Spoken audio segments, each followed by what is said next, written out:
Hello everyone and welcome to the channel. In this video, I will show you how to download Discord voice messages. Open Discord and go to any chat. Long press the voice message you want to download. Select copy message link and the link will be copied.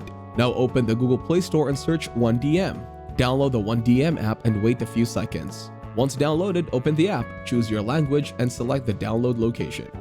Tap yes to give access to your files. You can add files by tapping the plus icon. Tap on the globe icon in the top of the screen. Paste the link of the message in the top search bar. Now you have to log into your Discord account. Enter your credentials and tap login.